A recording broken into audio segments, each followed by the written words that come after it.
핵가류 고품질 생산 기술에 대한 교육을 시작하겠습니다.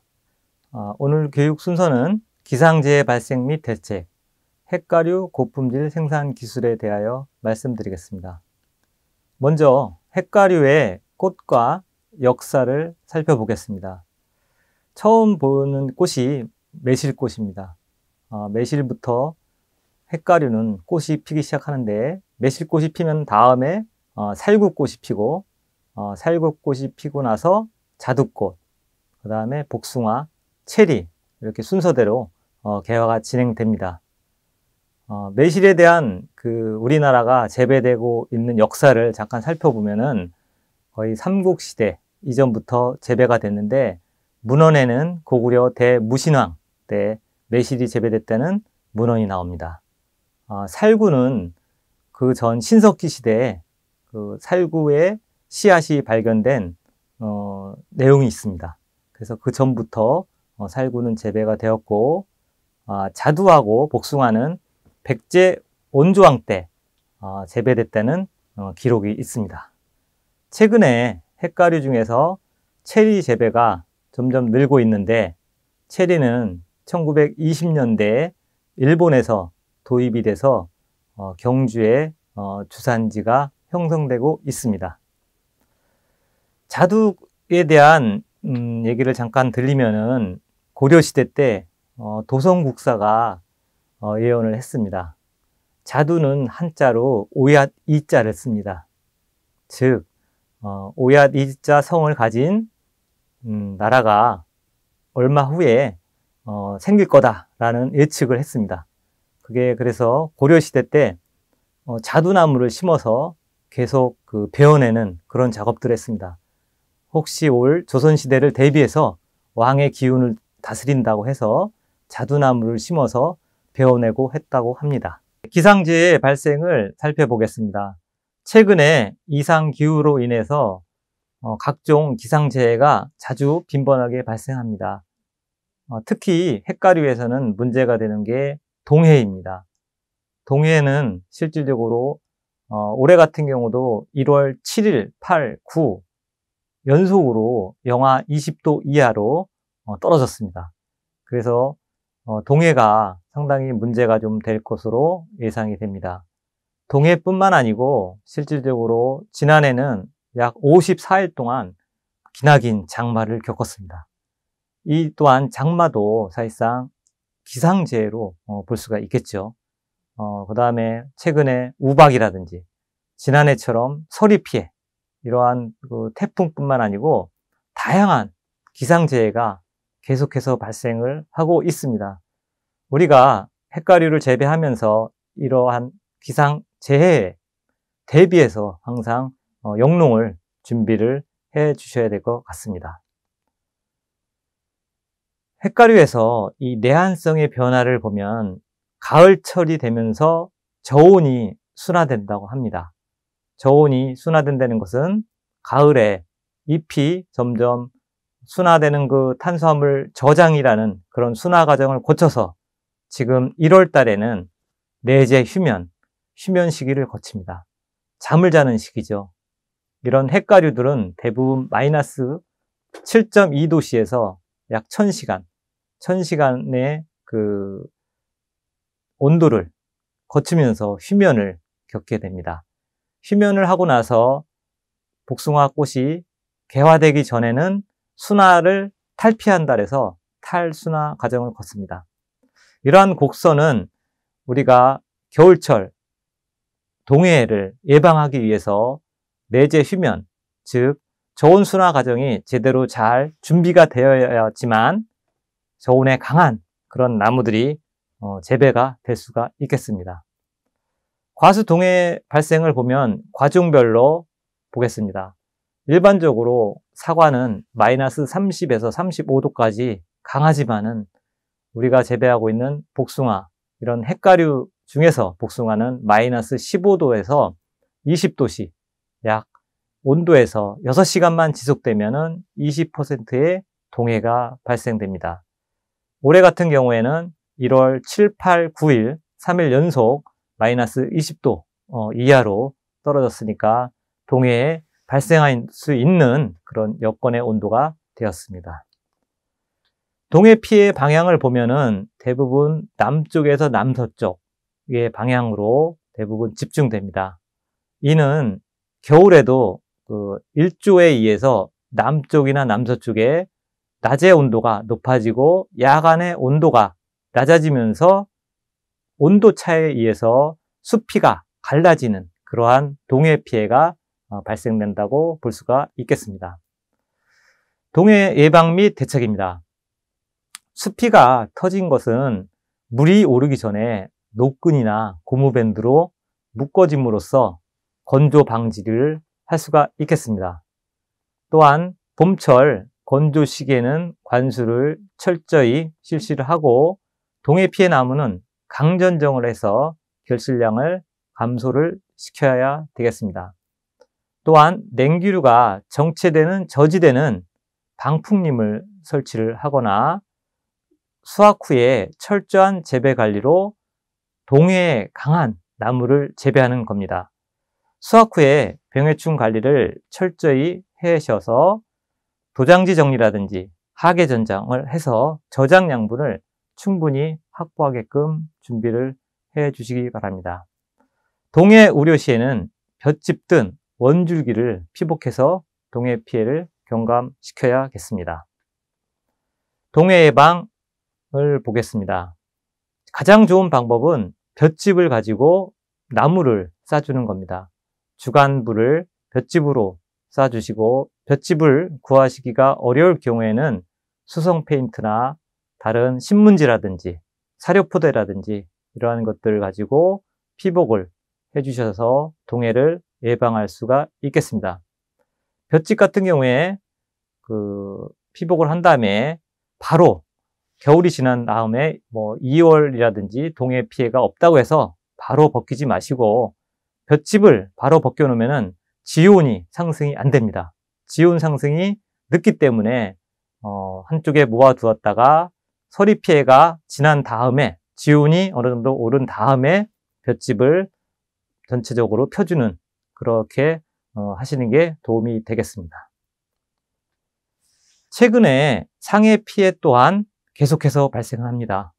지난해에 특히 배라든지 매실이라든지 제대로 착과가 안 된 게 서리 피해 때문에 착과가 안 됐습니다. 복숭아는 서리 피해에 대해서 배보다는 좀 덜하지만은 실질적으로 꽃이 피기 직전에 마이너스 4.5도씨에서 약 30분 이상 경과한다든지 개화기 때 마이너스 2도 이하로 30분 이상 경과가 되면은 상해 피해 위험이 높다고 할 수 있겠습니다. 서리 피해를 예방할 수 있는 대책이 사실상 많지가 않습니다. 실질적으로 포구 시스템이라든지 연소법, 완겨라든지 톱밥을 피워서 연소하는 방법, 또한 우리가 할 수 있는 것들이 대사활성제를 공급을 함으로써 피해를 예방할 수가 있겠습니다. 대사활성제라는 것은 우리가 많이 얘기했던 아인산염과 아미노산 제제를 살포함으로써 어느 정도까지는 우리가 서리 피해를 예방할 수가 있겠습니다. 아인산염을 활용한 상해 예방 및 밝은 촉진 사례입니다. 아인산염은 실제로 인산에서 산소가 한 마리가 없는 H3PO4가 됨으로써 pH 구조에 의해서 아인산염이 형성이 되는데 이 pH 구조가 역병이라든지 다른 병들의 대사를 억제하는 기작을 하고 있습니다. 농촌진흥청에서 아인산염 연구 사례는 다음과 같이 3가지 병에 대해서는 확실히 효과를 발표를 했습니다. 적용 병에는 역병, 녹균병, 잘록병 이 3가지의 병에 대한 효과를 이제 발표를 했는데 저희 여주시에서는 벼에서 육묘 과정에서 발생하고 있는 뜸모를 처방할 수 있는 그런 거로 활용을 한 사례를 말씀드리겠습니다. 벼를 육묘를 하다 보면은 생육 후기에 이양하기 전에 다음 그림과 같이 뜸모 영상이 나타납니다. 뜬모 현상이 나타나면은 여러 가지 약재를 사용해도 실질적으로 잡기가 어렵습니다. 그렇지만 아인산염을 활용해서 살포를 했을 때 다음과 같이 새뿌리가 발생하는 것을 볼 수가 있겠습니다. 그래서 뿌리 발근에는 상당한 효과를 본 게 아인산염입니다. 자, 그래서 다음과 같이 벼에 못자리를 했을 경우에 벼의 뿌리 자체가 매트 형성이 상당히 잘 되는 것을 확인할 수가 있겠습니다. 자, 이거는 옥수수를 가지고 파종해서 뿌리가 잘 내리는 그림이라고 볼 수가 있겠습니다. 아인산염을 만드는 방법은 직접 희석하는 방법과 농축액을 만드는 두 가지 방법이 있습니다.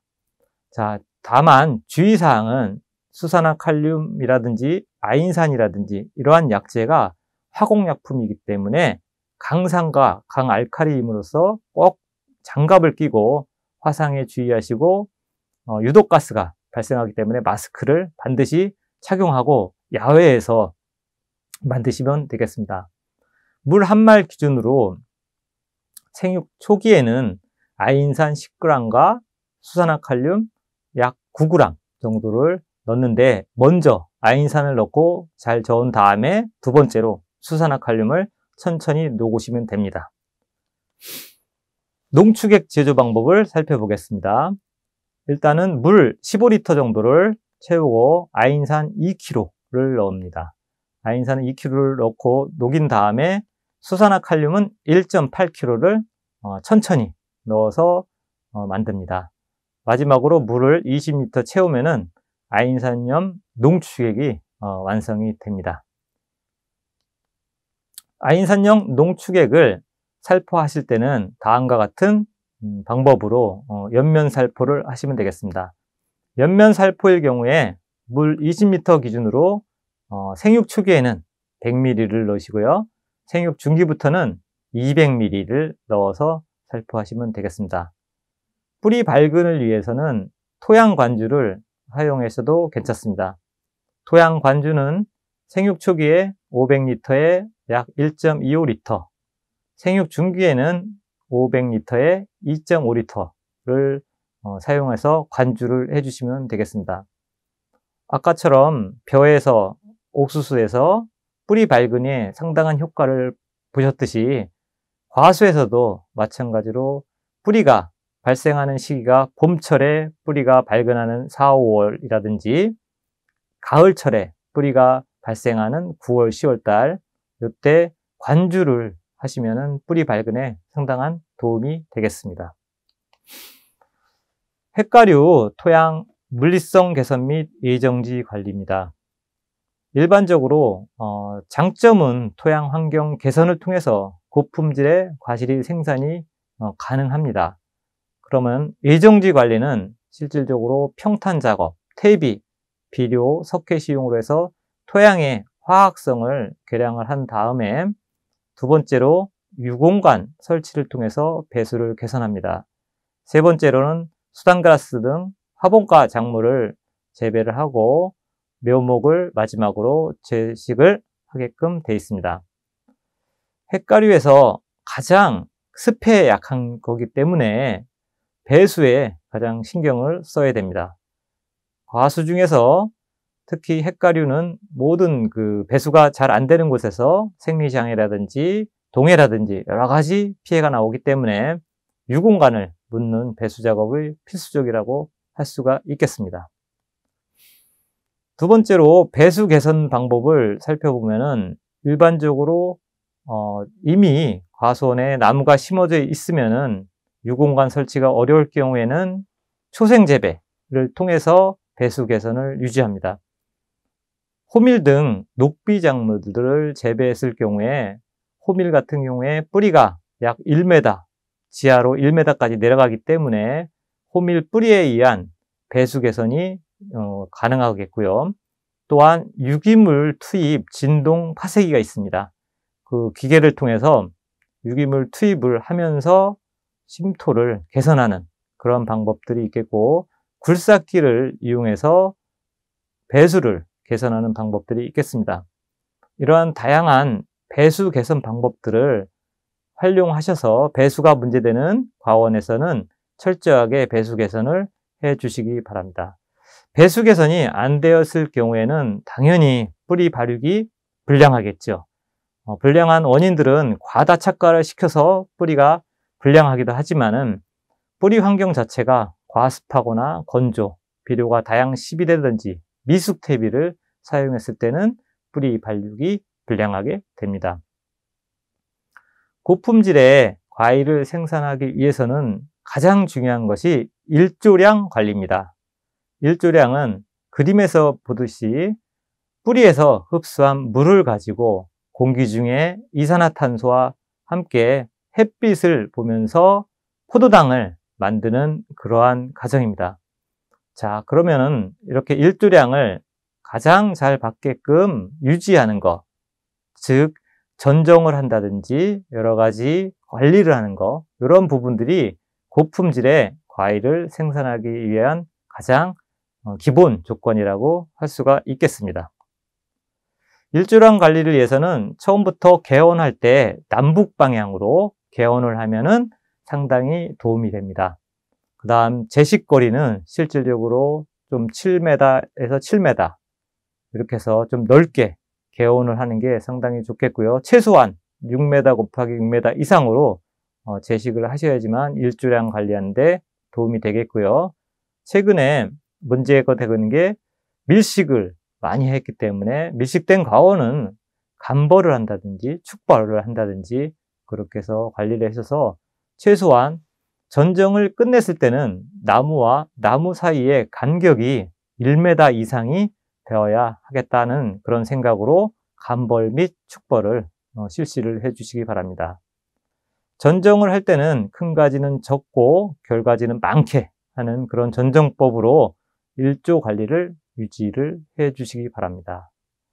우량 결가지 확보는 중단가지 확보를 위해서 소금 전정 위주로 약전정을 실시를 합니다. 아무래도 강전정을 하게 되면은 장가지라든지 도장지라든지 이런 가지들이 많이 발생하고 있기 때문에 전정에서는 중단가지 확보를 위해서 소금 전정이라든지 약전정 위주로 실시를 해 주시기 바랍니다.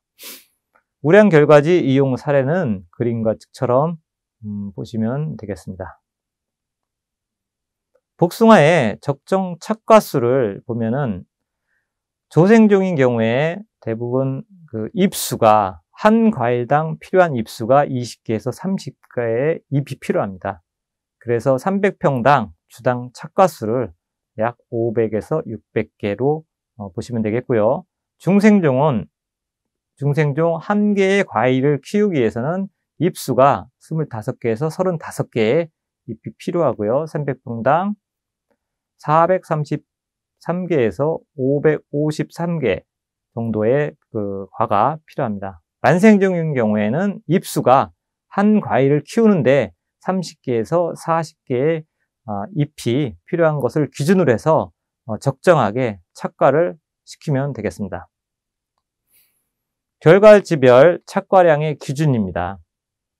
일반적으로 1차 적과했을 때 장과지는 2개에서 4개의 과일을 남기고 정리 적과하면서 한두 개의 과일을 남기는 거고요. 중과지는 1차 적과 때 2개의 과일을 남기고 정리 적과 때 1개의 과일을 남기는 거고, 단가지 10cm 이하인 경우에는 두세 가지당 1개, 그 다음에 최종적으로는 5개에서 6가지 단가지당 1개의 과일을 착과시키는 게 우량 과일을 생산하는 그런 방법들입니다.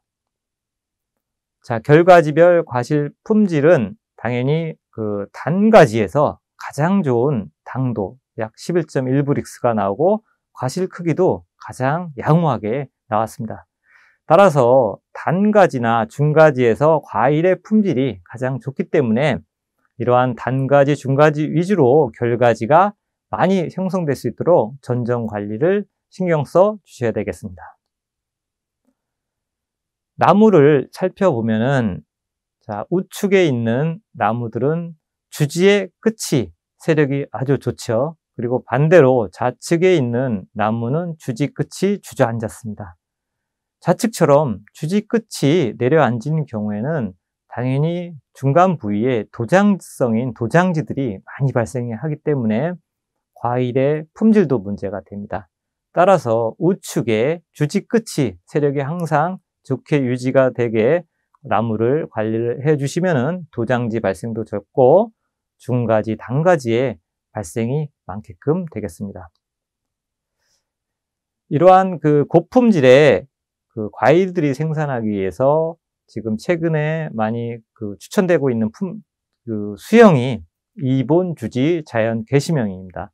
기존의 개심 자연형, 3본 주지의 개심 자연형보다 햇빛 투각량이 좋게 유지하면서 과일의 품질이 좋게끔 나오는 게 2개의 주지를 가지고 하면은 일조량 관리가 잘 되고 있기 때문에 2본 주지 자연 개심형을 추천하고 있습니다.